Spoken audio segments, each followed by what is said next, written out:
TDP general secretary Nara Lokesh కు ఎన్నికల సంఘం నోటీసులు జారీ చేసింది. ల్యాండ్ టైటిలింగ్ యాక్ట్ పై తప్పుడు ప్రచారం చేస్తున్నారంటూ నోటీసులు ఇచ్చింది. ల్యాండ్ టైటిలింగ్ చట్టంపై పత్రికల్లో టీడీపీ తప్పుడు ప్రకటనలు ఇచ్చిందంటూ వైఎస్ఆర్సీపీ ఇచ్చిన ఫిర్యాదుపై స్పందించిన ఈసీ లోకేష్ కు నోటీసులు జారీ చేసింది. 24 గంటల్లో వివరణ ఇవ్వాలని నోటీసుల్లో పేర్కొంది.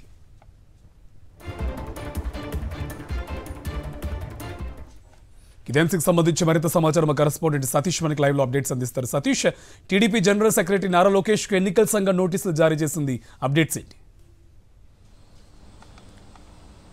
కార్తీక్, కొద్దిసేపటి కిందటే ఆ ఎన్నికల సంఘం ఈ నోటీసులు జారీ చేసింది. ఇవాళ ఉదయాన్నే వైఎస్ఆర్ కాంగ్రెస్ పార్టీ ఇచ్చినటువంటి ఫిర్యాదు మేరకు ఈసీ నోటీసులు జారీ చేసింది. తెలుగుదేశం పార్టీ ప్రధాన కార్యదర్శిగా ఉన్నటువంటి నారా లోకేష్కి ఈ నోటీసులు జారీ చేసింది. ముఖ్యంగా ల్యాండ్ టైటిలింగ్ చట్టం పైన ఈరోజు రాష్ట్ర వ్యాప్తంగా అన్ని పత్రికల్లోనూ ఒక తప్పుడు ప్రకటనని తెలుగుదేశం పార్టీ విడుదల చేసింది. ల్యాండ్ టైటిలింగ్ చట్టం అనేది అసలు అమలు కాకుండానే అమలు అవుతున్నట్టు ప్రజల్ని భయభ్రాంతులకు గురి చేసేలాగా ఒక పత్రికా ప్రకటనని రూపొందించి అందులో అసత్యాలను, అబద్ధాలను, చట్ట వ్యతిరేకమైనటువంటి అంశాలను, చట్టంలో లేనటువంటి అంశాలను కూడా ప్రస్తావిస్తూ ప్రకటనలు ఇచ్చారు. ఇది మోడల్ కోడ్ ఆఫ్ కాండక్ట్ విరుద్ధం, ఇది ఇల్లీగల్గా ఈ క్యాంపెయిన్ చేస్తుంది తెలుగుదేశం పార్టీ అని వైఎస్ఆర్ కాంగ్రెస్ పార్టీ ఫిర్యాదు చేసింది. సో ఆ ఫిర్యాదుని పరిశీలించిన తర్వాత ఆ చట్టానికి సంబంధించి ఇప్పటికే అనేక ఫిర్యాదులు వచ్చిన నేపథ్యంలో ఆ చట్టంపై దుష్ప్రచారం చేసినందుకు గతంలో సిఐడి కేసు కూడా నమోదు చేయమని ఈసీ ఆదేశించినటువంటి తరుణంలో ఈరోజు ఏకంగా పత్రికల్లో కూడా ఈ ప్రకటన ఇచ్చినటువంటి తరుణంలో ఈసీ దీన్ని సీరియస్గా తీసుకుంది.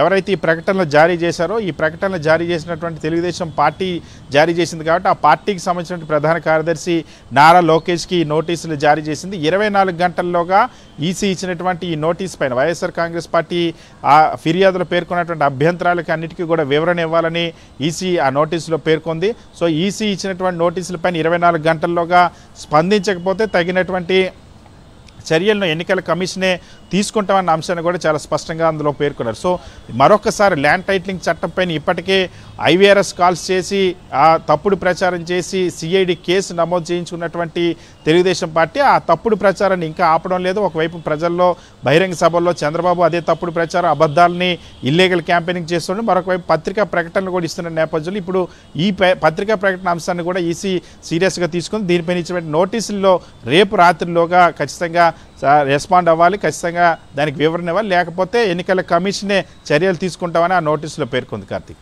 Right, thank you Satish. మా నమ్మకం నువ్వే జగన్, మా నమ్మకం నువ్వే జగన్, మా నమ్మకం నువ్వే జగన్.